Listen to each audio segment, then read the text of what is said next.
നമസ്കാരം, ഭാരത് ലൈവിലേക്ക് സ്വാഗതം. നമസ്തേ ശ്രീലാപ്പിള്ളെ. നമസ്തേ നമസ്തേ രാജേഷ്. പുതിയ പുതിയ വാർത്തകൾ വരുന്നുണ്ട്.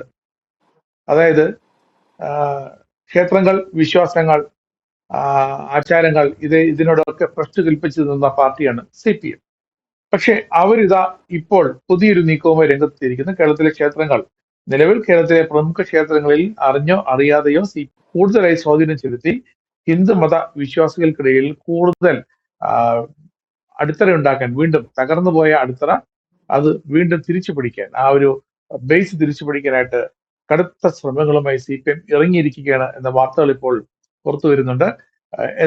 അതിന് ചില CPM നേതാക്കളൊക്കെ ജയരാജൻ അടക്കമുള്ളവരെ നിഷേധിക്കുകയും ചെയ്തു.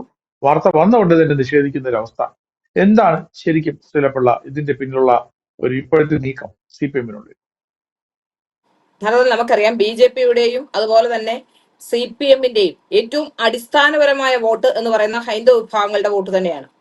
എത്രയൊക്കെ പ്രീണനം ഉണ്ടാക്കാൻ ശ്രമിച്ചാലും അടിസ്ഥാന വോട്ട് ഹൈന്ദവ വിഭാഗങ്ങളുടെ ആണെന്ന കാര്യത്തിൽ സംശയമൊന്നുമില്ല. SNDP BDJS ഉണ്ടാക്കിയതോടെ 1% ആ വോട്ടിന്റെ പെർസെന്റേജിൽ കുറവ് CPM-ന് വന്നിട്ടുണ്ട് എന്നതൊരു യാഥാർത്ഥ്യമാണ്. അതുമാത്രമല്ല, കേരളത്തിലുടനീളം ഉണ്ടായിട്ടുള്ള പല പ്രശ്നങ്ങൾ, ശബരിമലയിലെ സ്ത്രീ പ്രവേശനം, അതുപോലെ തന്നെ ശബരിമലയിലെ സ്വർണ്ണക്കൊള്ള, ഇതുമായി ബന്ധപ്പെട്ടൊക്കെ ഉണ്ടായ പ്രശ്നങ്ങളൊക്കെ കൊണ്ട് ഹിന്ദു വിഭാഗങ്ങൾ CPM-ൽ നിന്ന് അകന്നു പോകുന്ന സാഹചര്യമുണ്ടായി. അതുമാത്രമല്ല, ക്രിസ്ത്യൻ മുസ്ലിം മതവിഭാഗങ്ങളോടുള്ള CPM-ന്റെ എക്കാലത്തെയും പ്രീണനം കഴിഞ്ഞ കുറെ കാലങ്ങളായി കണ്ടുകൊണ്ടിരിക്കുകയാണ്. ഇതൊക്കെ ഹൈന്ദവ വിഭാഗങ്ങളെ ഇവരിൽ നിന്നും അകറ്റാനുള്ള, CPM-ൽ നിന്ന് അകന്നു പോകാനുള്ള സാഹചര്യം ഉണ്ടായി എന്ന ഗൗരവകരമായ വിലയിരുത്തൽ CPM-ന്റെ പല സമ്മേളനങ്ങളും ഉണ്ടായിട്ടുണ്ടെന്ന് നമുക്ക് മനസ്സിലാക്കാൻ സാധിക്കുന്നു. അതുകൊണ്ട് തന്നെ CPM-നെ സംബന്ധിച്ചിടത്തോളം ഇനി ഒരു തിരിച്ചുവരവിന് സാധ്യമാക്കണമെങ്കിൽ ഇത്തരത്തിലുള്ള പല ഗിമ്മിക്കുകളും കാണിക്കണം. ഈ ക്ഷേത്രവുമായി ബന്ധപ്പെട്ടാണെങ്കിൽ ക്ഷേത്രത്തിൽ തൊഴുന്നത് അല്ലെങ്കിൽ ക്ഷേത്രാചാരങ്ങൾ പാലിക്കുന്നത് ബുദ്ധിമുട്ടാണെങ്കിലും ദേവസ്വം ബോർഡ് അടക്കമുള്ള കാര്യങ്ങളിൽ എടുക്കുന്ന സമീപനം വ്യത്യസ്തമാണെങ്കിലും പലപ്പോഴും ക്ഷേത്ര ഭരണസമിതികളിൽ കയറിപ്പറ്റാൻ CPM പല ഘട്ടങ്ങളിലും ശ്രമം നടത്തിയിട്ടുണ്ട്. വിശ്വാസികളല്ലാത്തത് കൊണ്ട് തന്നെ, ക്ഷേത്രത്തിൽ നിന്ന് അകന്നു നിർത്തുന്നത് കൊണ്ട് തന്നെ പലപ്പോഴും ജില്ലാ കമ്മിറ്റികളൊക്കെ രൂപീകരിക്കുമ്പോൾ അതിലേക്ക് കയറിപ്പറ്റാനുള്ള ശ്രമങ്ങൾ പലപ്പോഴും തടയപ്പെടുകയും ചെയ്തിട്ടുണ്ട്. എന്നാൽ ഇപ്പോൾ ഒരു ക്ഷേത്രങ്ങൾ പിടിച്ചടക്കണമെന്ന വാശിയോടുകൂടി തന്നെ കാസർഗോഡ് ജില്ലയിൽ ടെമ്പിൾ കോർഡിനേഷൻ കമ്മിറ്റി ഉണ്ടാക്കിയിരിക്കുന്നു എന്നാണ് നമുക്ക് കിട്ടുന്ന വിവരങ്ങൾ. ഇവരെത്രയൊക്കെ നിഷേധിച്ചാലും അങ്ങനെ ചില വിവരങ്ങൾ വരുന്നുണ്ട്. ഈ ടെമ്പിൾ കോർഡിനേഷൻ കമ്മിറ്റിയുടെ ചുമതല P ജയരാജന് ഏൽപ്പിച്ചിരിക്കുന്നു എന്ന വാർത്തയുമാണ് ഇപ്പോൾ പുറത്തു വരുന്നത്. അപ്പോൾ ഈ ഏരിയ തലത്തിൽ ആദ്യം ടെമ്പിൾ കോർഡിനേഷൻ കമ്മിറ്റികൾ ഉണ്ടാക്കുക, പിന്നീട് ജില്ലാ തലങ്ങൾ വ്യാപിപ്പിക്കുക, ജില്ലാ തലങ്ങളിൽ എല്ലാ ജില്ലകളിലും ഉണ്ടാക്കുക, അതിനുശേഷം സംസ്ഥാന തലങ്ങളിൽ അടക്കം ഇങ്ങനെ വ്യാപിപ്പിക്കാനുള്ള നീക്കമാണ് നടത്തുന്നതെന്നാണ് നമുക്ക് മനസ്സിലാക്കാൻ സാധിക്കുന്നത്. യഥാർത്ഥത്തിൽ ഇത് ക്ഷേത്രങ്ങളോടോ ആചാരങ്ങളോടോ വിശ്വാസങ്ങളോടോ ഉള്ള ഇഷ്ടം കൊണ്ടല്ല, അവരുടെ വോട്ട് ബാങ്ക് നിലനിർത്താനാണ് എന്ന് ജനങ്ങൾക്ക് കൃത്യവും വ്യക്തവുമായി മനസ്സിലാക്കാൻ സാധിക്കുന്നു എന്നുള്ളതാണ് ഇവിടെ ഏറ്റവും പ്രധാനപ്പെട്ട കാര്യം. കാരണം ശബരിമലയിലെ സ്ത്രീ പ്രവേശനം സംബന്ധിച്ച് പിന്നീട് നടന്ന തെരഞ്ഞെടുപ്പിലും ഇപ്പോൾ സ്വർണ്ണക്കൊള്ളയ്ക്ക് ശേഷം നടന്ന തെരഞ്ഞെടുപ്പിലും ഒക്കെ CPM-ന് ഏറ്റ തിരിച്ചടി അത് ഹൈന്ദവ വിഭാഗങ്ങളിൽ നിന്ന് തന്നെ ഉണ്ടായതാണ് എന്ന് വ്യക്തമായി മനസ്സിലാക്കാൻ സാധിക്കും. ഈ പ്രീണനം നടത്തുന്നത് നമുക്കറിയാം, മുസ്ലിങ്ങളുടെ ആണെങ്കിലും ക്രിസ്ത്യൻസിന്റെ ആണെങ്കിലും അതൊരു വോട്ട് ബാങ്കാണ്. അത് ഒരുമിച്ച് കിട്ടുന്ന വോട്ടുകളാണ്. ചിതറിത്തെറിച്ച് കിടക്കുന്ന ഹിന്ദുവിന്റെയോ അല്ലെങ്കിൽ ഭൂരിപക്ഷ വിഭാഗമായ ഹിന്ദുവിന്റെ വോട്ട് പോലെയല്ല. അതുകൊണ്ട് തന്നെയാണ് അവിടെ പ്രീണനം നടത്താൻ ശ്രമിക്കുന്നത്. ഹിന്ദു ഐക്യം ഉണ്ടാകരുതെന്ന് ഏറ്റവും കൂടുതൽ ആഗ്രഹിക്കുന്നതും CPM-കാർ തന്നെയാണ്. ഹിന്ദു ഐക്യം ഉണ്ടായാൽ അത് വലിയ രീതിയിൽ പ്രതിഫലിക്കുമെന്നും അത് എല്ലാ രാഷ്ട്രീയ പാർട്ടികൾക്കും ബുദ്ധിമുട്ടാണെന്നും രാഷ്ട്രീയ പാർട്ടികൾ തിരിച്ചറിഞ്ഞതിന്റെ അടിസ്ഥാനത്തിലാണ് ഈ മതേതരത്വം പറഞ്ഞും അതുപോലെ തന്നെ ഏതെങ്കിലും രീതിയിൽ ഹിന്ദു എന്ന് പറയുന്നത് വർഗീയവാദമാണ്, അല്ലെങ്കിൽ അത് ഒരു സാംസ്കാരിക ദേശീയത എന്ന അതിനപ്പുറത്തേക്ക് ജാതി എന്ന വിഷയം ചർച്ച ചെയ്തുകൊണ്ടും BJP-യെ വർഗീയവാദികളാക്കി മാറ്റാനുള്ള ചിത്രീകരണം നടത്തുന്നതും ഒക്കെ അതിന്റെ അടിസ്ഥാന തത്വം എന്ന് പറയുന്നത് ഹിന്ദു ഏകീകരിക്കപ്പെടരുത് എന്നുള്ളത് തന്നെയാണ്. അപ്പോൾ അത് ഉണ്ടാക്കുന്ന ക്ഷീണം മനസ്സിലായത് കൊണ്ട് തന്നെയാണ് അത്തരത്തിലൊരു നീക്കവുമായി ഹൈന്ദവ ഏകീകരണം ഉണ്ടായിപ്പോയാലോ അല്ലെങ്കിൽ അവരുടെ ഇടയിൽ കടന്നു കയറി പ്രശ്നങ്ങൾ ഉണ്ടാക്കേണ്ടത് ഇവരുടെ ആവശ്യമായതുകൊണ്ട് തന്നെയാണ് തീർച്ചയായും CPM ക്ഷേത്രങ്ങളിലേക്ക് കടക്കുന്നത് എന്നാണ് നമുക്ക് മനസ്സിലാക്കാൻ സാധിക്കുന്നത്. ക്ഷേത്ര ഉത്സവങ്ങൾ, അതുപോലെ തന്നെ ക്ഷേത്രങ്ങളിലെ ആഘോഷങ്ങൾ, വിവിധ പരിപാടികൾ, ഈ പരിപാടികളെല്ലാം ഈ പാർട്ടി കേഡറുകളുടെ സാന്നിധ്യം ഇടപെടലും ഒക്കെ വർദ്ധിപ്പിക്കുക, എന്നിട്ട് ക്ഷേത്രം അവരുടെ കമ്മിറ്റി അവരുടെ മേഖലകളൊക്കെ പിടിച്ചടക്കുകയാണ് ലക്ഷ്യമെന്നാണ് മനസ്സിലാക്കുന്നത്. പ്രത്യേകിച്ച് മലബാർ മേഖലയിൽ CPM-നുണ്ടായ തകർച്ച അത് കണ്ണൂരും കാസർഗോഡും ഒക്കെ പാർട്ടിക്ക് വലിയ തിരിച്ചടിയാണ് ഉണ്ടായത്. ആ തിരിച്ചടി തന്നെയാണ് ഇത്തരത്തിലൊരു നീക്കത്തിലേക്ക് കടക്കാൻ, കാരണം അവരുടെ എക്കാലത്തെയും സ്ട്രോങ് ആയ ഹോൾഡുകളായിരുന്നു കണ്ണൂരും കാസർഗോഡും ഒക്കെ. അത്തരം സ്ഥലങ്ങളുണ്ടായ തിരിച്ചടി തന്നെയാണ് ഇപ്പോൾ CPM-നെ ഇത്തരത്തിൽ ചിന്തിക്കാൻ പ്രേരിപ്പിക്കുന്നതെന്ന് നമുക്ക് വ്യക്തമാകുന്നു. അത് മാത്രമല്ല, ഇങ്ങനെ ക്ഷേത്രങ്ങളുമായി ബന്ധപ്പെട്ട് നിൽക്കുകയാണെങ്കിൽ വിശ്വാസികളുമായി നിരന്തരമായ ആശയവിനിമയം നടത്താനുള്ള നീക്കമുണ്ടാകുന്നു എന്ന് തന്നെയാണ് മനസ്സിലാക്കാൻ സാധിക്കുന്നത്.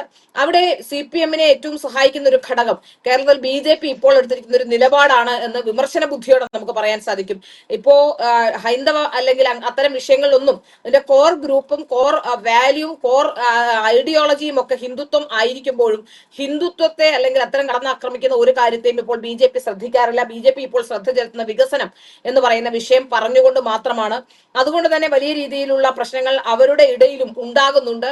അത് മാത്രമല്ല ഇപ്പോഴുണ്ടായ അഴിമതി വിഷയങ്ങൾ, BJPയുടെ അകത്തുണ്ടായിട്ടുള്ള അഴിമതി വിഷയങ്ങൾ അണികളെ വലിയ പ്രതിസന്ധിയിലാക്കിയിരിക്കുന്നു എന്ന് മനസ്സിലാക്കാൻ സാധിക്കുന്നു. എല്ലാവരിലും നിരാശയും ഒരു അപകർഷതാ ബോധവും എല്ലാ രാഷ്ട്രീയ പാർട്ടി പോലെയാണോ BJP എന്നൊക്കെ അണികൾ ചിന്തിക്കുന്ന ഒരു ഘട്ടത്തിലേക്കാണ് ഇപ്പോൾ അത്തരം വിഷയങ്ങളാണ് നടന്നുകൊണ്ടിരിക്കുന്നത് മനസ്സിലാക്കാൻ സാധിക്കുന്നു.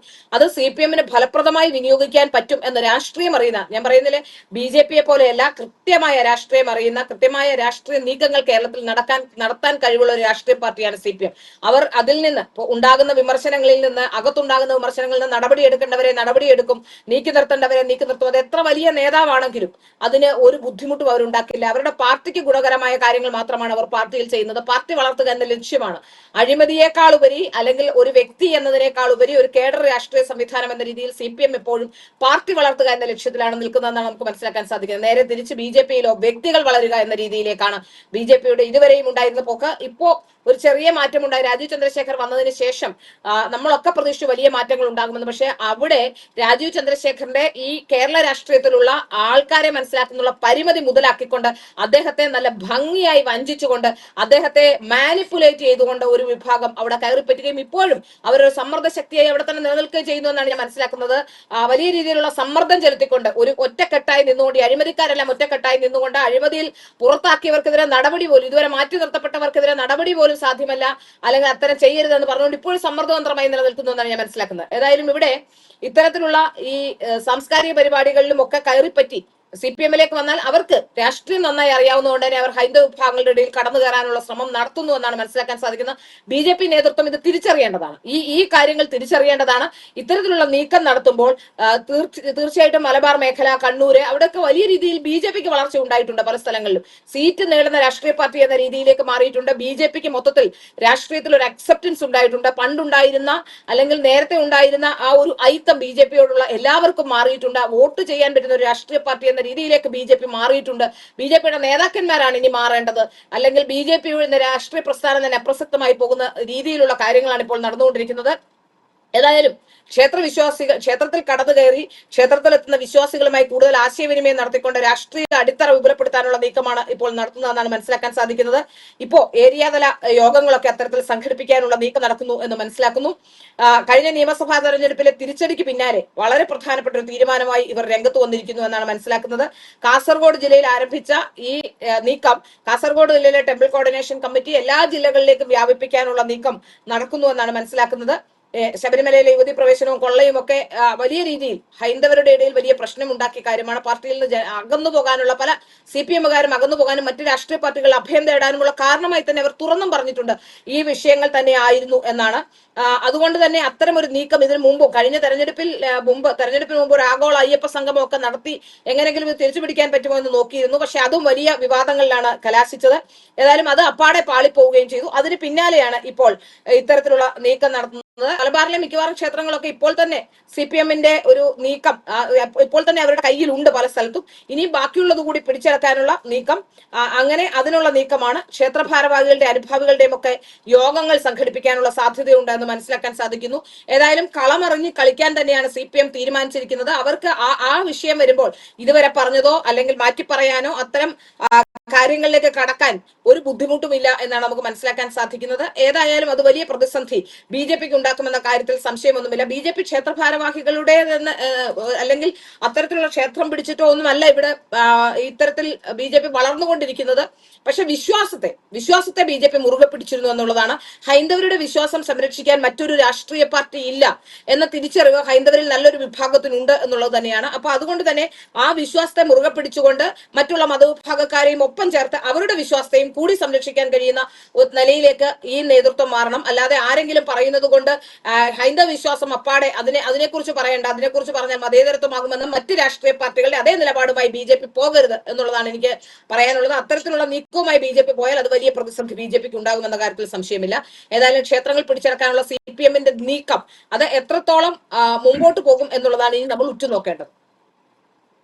ചില ശബരിമലയിൽ നമ്മൾ കണ്ടതാണ്, യുവതി പ്രവേശന സമയത്തൊക്കെ ജനം മനസ്സിലാക്കിയതാണ് CPM എന്ന അന്ധവിശ്വാസത്തെ എതിർക്കുന്ന, അല്ലെങ്കിൽ വിശ്വാസത്തെ എതിർക്കുന്ന, അന്ധവിശ്വാസമല്ല ശരിക്കും വിശ്വാസത്തെയും അന്ധവിശ്വാസത്തെയും ആചാരങ്ങളെയും അനാചാരങ്ങളെയും ഒക്കെ ഒരുമിച്ച് എതിർക്കുന്നെന്ന് ആവശ്യപ്പെടുന്ന CPM-കാർക്ക് ഒരു തരത്തിലും ക്ഷേത്രഭരണം അല്ലെങ്കിൽ ക്ഷേത്രത്തിലെ ഭക്തരുടെ വിശ്വാസികളുടെ താല്പര്യങ്ങൾ, അവരുടെ അവകാശങ്ങൾ അത് സംരക്ഷിച്ചു കൊണ്ടുപോകാൻ പറ്റില്ലെന്ന് അന്ന് തന്നെ തെളിയിച്ചു. 2018 തെളിഞ്ഞതാണ്. കേരളം അത് നേരിട്ട് കണ്ടതാണ്. പിന്നെ അതിനു മുമ്പും പിമ്പും കേരളത്തിലെ തിരുവിതാംകൂർ ദേവസ്വം ബോർഡല്ല, കൊച്ചിൻ ദേവസ്വം ബോർഡായാലും അതുപോലെ മലബാർ ദേവസ്വം ബോർഡായാലും അവിടെ കീഴിലുള്ള ക്ഷേത്രങ്ങളിൽ അടക്കം ഉപദേശക സമിതികളുണ്ട്. ഈ ഉപദേശക സമിതികളിലെല്ലാം വീതം വയ്ക്കുന്ന ഒരു ഇടപാടുണ്ട്. അതിന്റെ സമിതി അംഗങ്ങളെ, അതായത് CPM-ന് ഇത്ര, കോൺഗ്രസിന് ഇത്ര എന്നൊക്കെ പറഞ്ഞിട്ട് മിച്ചം വരുന്നതൊക്കെയാണ് BJP-ക്കും അല്ലെങ്കിൽ VHPക്കും ഒക്കെ ഹൈന്ദവ സംഘടനകൾക്കായി കിട്ടുന്നത്. അല്ലാതെ വരുന്ന ജനങ്ങളുടെ വിശ്വാസങ്ങളിടയിൽ നിന്ന് വരുന്ന ചില അംഗങ്ങൾ, ഈ ഉപദേശ സമിതി അംഗങ്ങളൊക്കെ വളരെ കുറവാണ്. അപ്പോൾ നേരത്തെ തന്നെ CPM-ന്റെ നീക്കമുണ്ട്. അങ്ങനെയാണ് ഈ ഹൈന്ദവ സമൂഹത്തിനിടയ്ക്ക് CPM ഒരു അടിത്തറ ഉണ്ടാക്കി വച്ചിരിക്കുന്നത്. ശരിക്കും ഇത്തരം ഒരു ഇടപെടലുകൾ നേരത്തെ തന്നെ അനുവദിച്ചു കൊടുത്തതിന്റെ ബാക്കി പത്രമല്ലേ ഇപ്പോൾ ഈ കാണുന്ന CPM കൂടുതൽ ശക്തമായി ക്ഷേത്രങ്ങളുടെ കാര്യങ്ങളിലേക്ക് ഇടപെടാൻ തീരുമാനിച്ചിരിക്കുന്നത്? തീർച്ചയായും അതായത് നമ്മൾ മനസ്സിലാക്കേണ്ട ഏറ്റവും പ്രധാനപ്പെട്ട കാര്യം, ഈ ഹിന്ദുക്കളുടെ വിശ്വാസങ്ങളിൽ ഏതെങ്കിലും തരത്തിലുള്ള മാറ്റം വരുത്താൻ ഇടപെട്ടിട്ടുള്ള CPM ഒന്നുമല്ല. ഹിന്ദുക്കളുടെ തന്നെ നല്ലൊരു വിഭാഗമാണ്, മറ്റൊരു വിഭാഗമല്ല. എപ്പോഴും മാറ്റം വരുത്താനും ഹൈന്ദവ എന്ന് പറയുന്ന ആ വിശ്വാസത്തിലെയും ആ ആചാരങ്ങളിലെയും എന്തെങ്കിലും പ്രശ്നങ്ങൾ ഉണ്ടായാലും അതിനെതിരെ ആദ്യം രംഗത്ത് വരുന്ന ഹിന്ദുക്കൾ തന്നെയാണ്.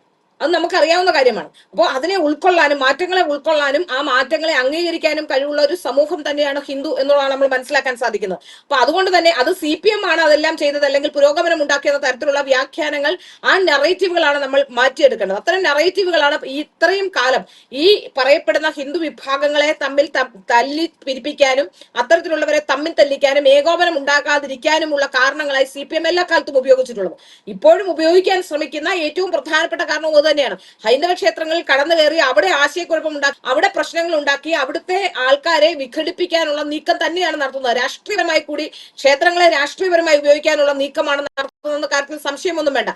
അത് തന്നെയാണ് നടന്നുകൊണ്ടിരിക്കുന്നത്. ഇപ്പൊ ടെമ്പിൾ കോർഡിനേഷൻ കമ്മിറ്റി ഉണ്ടാക്കുമ്പോൾ അമ്പലത്തിന്റെ പറമ്പിൽ, ക്ഷേത്രവുമായി ബന്ധമില്ലാത്ത ക്ഷേത്രത്തിന്റെ ഏതെങ്കിലും മൈതാനത്ത് നടക്കുന്ന RSSന്റെ ശാഖകളെ ഇവർ എക്കാലത്തും വിമർശിച്ചിട്ടുണ്ട്. അവിടെ തുറന്ന മൈതാനത്ത് നടക്കുന്ന RSS അവിടെ കബഡി കളിക്കുകയും എന്തെങ്കിലും എല്ലാവരും കൂടിയിരുന്ന് എല്ലാവർക്കും കേൾക്കത്തക്ക പോലെ പുറത്തു നടക്കുന്ന ഒരു സംസാരത്തെ അവിടെ എന്തോ തീവ്രവാദ പ്രവർത്തനം നടക്കുന്നു, ആയുധ പരിശീലനം നടക്കുന്നു എന്ന തരത്തിൽ പോലും വ്യാഖ്യാനിച്ചുകൊണ്ടാണ് CPM പലപ്പോഴും ഇത്തരത്തിലുള്ള കാര്യങ്ങൾ നടപ്പാക്കിയിട്ടുള്ളത്.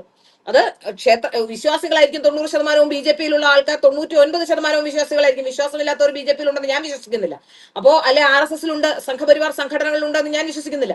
അപ്പോൾ അവർക്ക് ഏറ്റവും എളുപ്പം ആക്സസ് ചെയ്യാൻ സാധിക്കുന്ന ഒരു സ്ഥലം എന്ന രീതിയിലാണ് ഒരു ക്ഷേത്രത്തിന്റെ പറമ്പോ അല്ലെങ്കിൽ അത്തരത്തിലുള്ള സ്ഥലങ്ങൾ ഉപയോഗിക്കുന്നത്, വെറുതെ കിടക്കുന്ന സ്ഥലങ്ങൾ ഉപയോഗിക്കുന്നത്. അപ്പൊ അതിനെ തന്നെയാണ്, അത് ജനങ്ങൾക്ക് കാണുന്ന രീതിയിലാണ് അവർ ഉപയോഗിക്കുന്നത്. അപ്പോൾ പോലും ഇത്തരത്തിലുള്ള കാര്യങ്ങൾ പറഞ്ഞുകൊണ്ട് രംഗത്ത് വന്നവരാണ് ക്ഷേത്രം പിടിച്ചടക്കാൻ ശ്രമിക്കുന്നത്. ഈ ശ്രമത്തെ ശക്തിയുക്തം സംഘപരിവാർ സംഘടനകളും BJP-യും കോൺഗ്രസും അടക്കമുള്ളവർ എതിർക്കേണ്ടതാണ്, എതിർക്കപ്പെടേണ്ടതാണ്. കാരണം CPM എവിടെയെങ്കിലും കടന്നു കയറിയാലുള്ള അവസ്ഥ നമുക്കറിയാം. അവിടെ പ്രത്യേകിച്ച് ഇപ്പോ ഒരു പണിയുമില്ല. ഇനിയിപ്പോ അമ്പലം പിടിക്കാനല്ലാതെ വേറെ എന്ത് പണിയാ ഉള്ളത്? കോർപ്പറേഷൻ 90% കോർപ്പറേഷനുകളും കയ്യിൽ നിന്ന് പോയി. പിന്നെ ഭരണമില്ല കേരളത്തിൽ. MP-മാര് ഇപ്പൊ ഉള്ള MP-മാര് തന്നെ ഇനി ഒരാളെ MP-മാരായി ജയിപ്പിച്ചെടുക്കാൻ രാജ്യസഭയിലേക്ക് പോലും അയക്കാൻ കഴിയില്ല. മൊത്തത്തിൽ സംഘടന എല്ലാ തരത്തിലും CPM എന്ന് പറയുന്ന രാഷ്ട്രീയ സംവിധാനം ദുർബലപ്പെട്ടു പോയി. അപ്പോൾ ഇനി അടുത്ത നീക്കമാണ്, ഓരോ രീതിയിൽ കയറി വരാനുള്ള നീക്കങ്ങളാണ് നടത്തിക്കൊണ്ടിരിക്കുന്നതെന്നാണ് മനസ്സിലാക്കാൻ സാധിക്കുന്നത്. ഇപ്പോൾ ഈ നേതാക്കന്മാർക്കാർക്കും പണിയില്ലാത്തതുകൊണ്ടാണ് പലരും പരാതികളുമായിട്ട് ഇപ്പൊ രംഗത്ത് വരുന്നത്. ഇപ്പൊ കണ്ടില്ല, TG മോഹൻദാസിനെതിരെ പരാതി കൊടുക്കുന്നു. അപ്പൊ ഇങ്ങനെ അവർക്കൊന്ന് ലൈം ലൈറ്റിൽ നിൽക്കാനുള്ള ശ്രമങ്ങളാണ് പലപ്പോഴും ഇവർ നടത്തിക്കൊണ്ടിരിക്കുന്ന കാര്യത്തിൽ നമുക്ക് സംശയമൊന്നുമില്ല. അപ്പൊ ഇതിൽ നിന്ന് നമുക്ക് വ്യക്തവും കൃത്യമായി മനസ്സിലാക്കേണ്ട ഒരു കാര്യം, CPM ക്ഷേത്രങ്ങളിലേക്ക് കടന്നു കയറുന്നത് വലിയ ആപത്താണ്. ആചാരങ്ങളും വിശ്വാസങ്ങളും പോലും ഹനിക്കപ്പെടും എന്ന കാര്യത്തിൽ ഒരു സംശയം വേണ്ട. ശബരിമലയുടെ കാര്യത്തിൽ നമ്മൾ കണ്ടതാണ്. ശബരിമലയിലെ സ്ത്രീകളെ പ്രവേശിപ്പിക്കുന്നതാണ്, ആചാര ലംഘനം നടത്തുന്നതായാലും ശബരിമലയിലെ മുതൽ കൊള്ളയടിക്കുന്നതായാലും എന്തും ചെയ്യാൻ കഴിവുള്ള CPM-നെ ക്ഷേത്രങ്ങളിനകത്തേക്ക് കയറ്റരുത് എന്നാണ് എനിക്ക് പറയാനുള്ളത്. അവരെ ക്ഷേത്രങ്ങളുടെ അകത്തേക്ക് കയറ്റിയാൽ ക്ഷേത്രം കൊള്ളയടിക്കുകയും ആചാരം നശിപ്പിക്കുകയും ക്ഷേത്രം നശിപ്പിക്കുകയും ചെയ്യും എന്നുള്ളതാണ് നമുക്ക് ബോധ്യമാകുന്നത്. അതുകൊണ്ട് ഇത്തരം ശ്രമങ്ങൾ മുളയിലെ തന്നെ നുള്ളണം. അതിന് വിശ്വാസികൾ ഒന്നടങ്കം ഒരുമിച്ച് നിൽക്കണം. CPM-ന്റെ ഇപ്പോഴത്തെ ശ്രമം, അവർക്ക് എല്ലാം നഷ്ടപ്പെട്ടു. ഇനിയും വരുമാനം ഉണ്ടാക്കാനുള്ള മാർഗങ്ങളായി ക്ഷേത്രങ്ങളെ ഉപയോഗിക്കുക എന്നുള്ളതാണ്. ശബരിമലയിലെ അയ്യപ്പന്റെ ദ്വാരപാലക ശില്പം വിളക്കിക്കൊണ്ടുപോയി കൊള്ളയടിക്കാമെങ്കിൽ ഇവർക്ക് ആരെയും ഏത് ക്ഷേത്രത്തെയും കൊള്ളയടിക്കാം. ക്ഷേത്രങ്ങളിൽ നിന്ന് അകലം പാലിപ്പിക്കണം. ഒരു തരത്തിലും ക്ഷേത്രത്തിന്റെ, കാരണം ക്ഷേത്രങ്ങൾ സ്വത്തിന്റെ, ഇവർക്ക് വേറെ വരുമാന മാർഗമില്ല ഇപ്പോ CPM-ന്. യഥാർത്ഥത്തിൽ ഇനി ഇപ്പോ നമുക്കറിയാം, AKG ഭവന് കറണ്ട് ചാർജ് അടയ്ക്കണമെങ്കിൽ കേരളത്തിൽ നിന്ന് കൊണ്ടുവരണം. അതാണ് ഐഷി ഘോഷിനെയൊക്കെ നമ്മൾ കണ്ടില്ലേ കഴിഞ്ഞ ദിവസം പിടിച്ചു വെച്ച്. ആരാണ്? കേരളത്തിൽ നിന്നുള്ളവരേ ഉള്ളൂ, അവർക്ക് വേറൊരാളില്ല. ജോൺ ബ്രിട്ടാസ് വരണം, അല്ലെങ്കിൽ അവിടെ നിന്നുള്ള SFIയുടെ ചൗധരി ചരൺ സിംഗ് യൂണിവേഴ്സിറ്റി, UP-യിലെ യൂണിവേഴ്സിറ്റി, ആ CCS യൂണിവേഴ്സിറ്റിയിൽ പഠിക്കുന്ന DYFIയുടെ SFIയുടെ സംസ്ഥാന അധ്യക്ഷൻ വരണം. അല്ലാതെ ആരും ഇല്ല വരാൻ. അപ്പൊ അതിൽ നമുക്ക് മനസ്സിലായി, കേരളത്തിൽ നിന്ന് ഇവിടെ വന്ന് സുപ്രീം കോടതിയിൽ പ്രാക്ടീസ് ചെയ്യുന്ന അഭിഭാഷകർ വരണം. അല്ലാതെ ആരും ഇല്ല ഐഷി ഘോഷിനെയൊക്കെ സംരക്ഷിക്കാൻ. ആകെയുള്ളത് കനൽ ഒരു തരിയുള്ളത് കേരളത്തിലാണ്. അതും കെട്ടുകൊണ്ടിരിക്കുകയാണ്. ആ കെട്ടുകൊണ്ടിരിക്കുന്നതിനെ എങ്ങനെയെങ്കിലും ഊതി കത്തിക്കാനും പണം ഉണ്ടാക്കാനുമുള്ള മാർഗങ്ങളായി ക്ഷേത്രങ്ങൾ കൊള്ളയടിക്കാൻ വേണ്ടിയാണ് CPM വരുന്നത് എന്നാണ് നമുക്ക് മനസ്സിലാക്കാൻ സാധിക്കുന്നത്. ആ ശ്രമത്തെ എന്ത് വില കൊടുത്തും തടയേണ്ടതാണ്. ഒരു സംശയം അക്കാര്യത്തിൽ വേണ്ട. എന്തായാലും ഇത്തരമൊരു നീക്കം വിശ്വാസികൾ അനുവദിച്ചു കൊടുക്കില്ല എന്നതിനെ നമുക്ക് കരുതാം. എന്തായാലും നന്ദി. തീർച്ചയായും.